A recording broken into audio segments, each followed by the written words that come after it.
Hey fam, I'm just coming with you today. I just have a special guest with me. My Team RG family, Mr. Ghost. Y'all may know him from his YouTube channel of StillhawginTV. Is that right? And he also is a lease purchase operator with Schneider. And we met up today. We're in Arizona, and we stopped to do an interview. And I just wanted to ask him a couple of questions about how it is and how he got started. But you can check him out on his YouTube channel, and I'm gonna put a link to it below. Also, you can check him out on Facebook under David Robinson, and also he is a Team RG Ruthless Grinders member as well. So if you have any questions, don't hesitate to hit him up about lease purchase with Schneider. David, let me ask you this: where did you get your training as far as being a truck driver? I got it from Roadmasters in Fontana. Okay. And how long ago have you been driving trucks? I started the summer of 2012. Okay, so about 2 years you've been on the road driving trucks. Let me ask you this: who was the first company that picked you up as a after you got your license? Warner. I actually got pre-hired with Warner, and then I ended up leaving from there, going over to Knight. Okay. And I ran with Knight for about 6 months, and then I've always wanted to be an owner-op to begin with. Okay. So a guy at Knight actually referred me to a contractor at FedEx. Okay. So I ran doubles with FedEx for about 6 months, and then I was like, I wanted to get a contract with them, but the price on it was so high that my uncle at UPS, he was like, oh, well, I know a couple owner-ops over here that can probably get you in if you want to get a truck. Okay. So then I told him, okay, I want to go that route. So then one of the guys, me and him end up going out to Fontana, buying a truck, and it was all history from then. So let me ask you this: how long was you a company driver before you went independent? I would say a year and 6 months. Okay, so you did do like a year of being a company, and then you went out actually. So you went and you purchased your own truck, being an independent contractor working for UPS. UPS Freight. Okay. How did you like doing that? I loved it. I actually, if I wasn't trying to get my own authority, then I probably would go back to UPS. Okay. Because I liked it. It was just drop and hook, real easy. Didn't really deal with customers and shippers and all that. But do you mind me asking you, as an independent contractor, we always want to know about how much money they make or how much they get paid. Now, when you work for UPS as an independent contractor, you say you did doubles, right?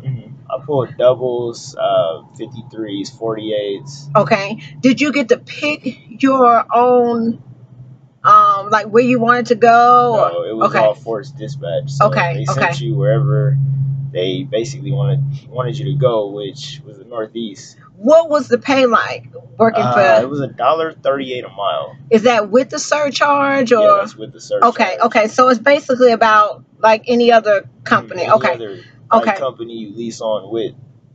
Did you buy your truck outright, or you was making payments? Making payments. Okay. The first truck I bought, it came out to like $31,000, and it was like an old Marines truck. It was actually an old KLLM truck. Oh, really? That I guess the dealership picked up, and I just happened to grab it, but the truck had a lot of issues. Oh, okay. And it was in the shop constantly. Now that's what, as an independent contractor, you have to worry about when you're buying an older vehicle. You have to worry about the maintenance and keeping that up, because that may be able to be like a make or break situation, right? And then the issue that I had was I went out and got, I guess, big headed and bought another truck. Which was a Peterbilt, and I actually drove to Arizona with the guy. We picked the truck up, drove it back, and it had a cat motor in it. Okay. But then also the first truck I bought was a 07, and it was I guess before the emissions. Okay. So as soon as the 2014 hit, that's when UPS started sending letters out to everybody that if you lived in California, you had to switch over. Even though UPS is exempt, but you still had to switch the truck over. Yeah, you had to get the 2-year extension, but it was like you got the 2-year extension, but after the 2 years, you still have to you end up Okay. having to go over and switch. So you got 2 trucks. Mhm. And you had to switch in emissions with the second truck, and then you was having problems with the first truck, right? Yeah. Okay. So what made you? Now I know you with Schneider now. Mhm. What made you decide to leave that and take the route as a lease purchase operator with Schneider?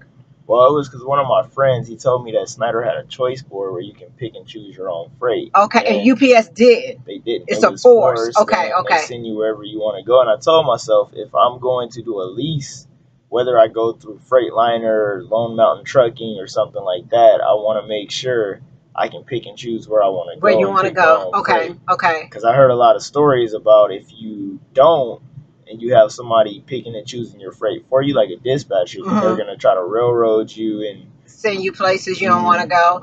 What about the pay with Schneider as far as being a lease? Is everybody that lease with Schneider, is they with a choice board or? No, there's lease ops that do the, I guess it's called legacy, which is you have a dispatcher. Oh, okay, So okay, you have, okay, I think you can choose between either going choice or going legacy. okay, okay, okay, okay. What about the like? What do they start off per mile? Do you get to negotiate your rates No, you or? don't. Okay, okay, And then you're paid by percentage. So whatever's okay, on the board, that's the set price. You can fix it. The okay, price, depending on, say, if you have to go farther than what the load's paying, or you have to go pick it up if it's a relay, okay, and the driver, something happens to where he can't pick it up, then it changes. okay. But other than that, it's like all in all, with from UPS to Schneider, the pay, it's all about the same. About the same amount. The difference that you're doing now is that, do you plan on leasing your truck to own it? Do you plan on leasing it to just save money to go back out and be your own independent contractor? What are your plans for the future?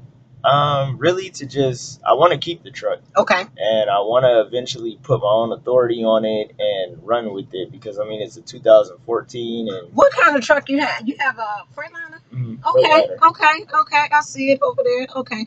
And do you like what they have to offer you at Schneider with their choice board? Yeah, I like it. Okay. I like Okay. it They for the keep most you part. running? It keeps me running. It keeps 'Cause me busy. about what do you average? Like if you stay out, what do you average in miles a week? Mileage, I really don't go off mileage. Oh, because We're your on percentage. Okay, so it's per load that you go off of. Okay, And I me, I understand. usually run about 2,200 miles a week. Okay. What about, let me ask you this. I first seen you when you had, I remember it, how long, this must have been about maybe a year ago. And I don't know if you remember, but it was a year ago and Sinister was parked somewhere. Oh yeah. And you rolled up in your Range Rover. Yeah. And I was like, Fontana. okay, where was you at that period of time in your life? I was in a transition from either staying with UPS with my trucks or switching over to Schneider and selling them. You was already an independent at that time, though. Okay. Yeah, and I was trying to fight with myself on what route I wanted to take. If I wanted to continue putting money into these used trucks, because it was, I mean, it was crazy. Eating you out. Yeah, I understand. Now, I also noticed not only do you got your Range Rover, but you just bought a second vehicle, right? Now, you put that under your company name? Is that what you did? Your corporation. So you got all that together, and did you do that yourself? Did you get like an accountant to help you, or how did that come about? I did it all myself. Just researching. Asking certain people. I have a friend, he owns trucks too. Okay. And he was basically telling me, oh, you need to get your corporation and you got to get a DBA for your trucking versus what your other company does. So, like, I know with the Range Rover and with the Mini Cooper I just bought, I bought both of those with my business. I got 2 other cars too, but one of them, the motor blew because my wife, she's not car friendly. Okay. And then the other one, my father-in-law, he drives because he needed a car, so... Okay. And is there anything that you wanted to say, like as far as giving advice to people that are company drivers that want to go into lease purchase, that want to be their own independent contractor? What kind of advice would you give someone? Should they jump in it right away? Should they wait for how long? I mean, what would you give the advice of being in the industry that you've been in here for 2 years? You did do a year company. What advice would you give somebody that wanted to become a lease purchase or independent contractor? Best advice I can give them is save money and also incorporate a business. Okay. Because it makes life a little bit easier for you. Okay. And establish corporate credit. Okay. And I know you did a video on that, and that's what I want to learn to do as well, because I heard you talk about Dunn's, no, the Brad, Yeah, what is your it? Dunn's Dunn's number. number. I understand that a little bit, and we're getting into, because I have a background of taxes. I did taxes for the last 10, over the last 10, 15 years. So I understand what you mean when you say the Brad's number, because it separates your personal credit from your business credit. So if you're able to keep that up, there's a whole lot of things that you could do. You could purchase houses, you could do everything under your business credit under that number. Well, I just want to thank you so much for stopping by, giving me a video. I mean, y'all have to go and check him out. Like I say, he's under StillhawginTV on YouTube. I'm going to put the link under there. He's also one of our Team RG members. He's Ruthless Grinders. Sinister, look who I have sitting next to me. And also you can check out his Facebook page as well, which is David Robinson. And like I say, if you have any questions about being an independent contractor, any questions about lease purchase, any questions about Schneider and what they have to offer at their company, hit him up and let him know. He'd be more than happy. He knows a whole lot more because he's been incorporated longer than what I have been in trucking. But I was just so glad to be able to meet up with him tonight. And thank you so much. I really appreciate it. Okay.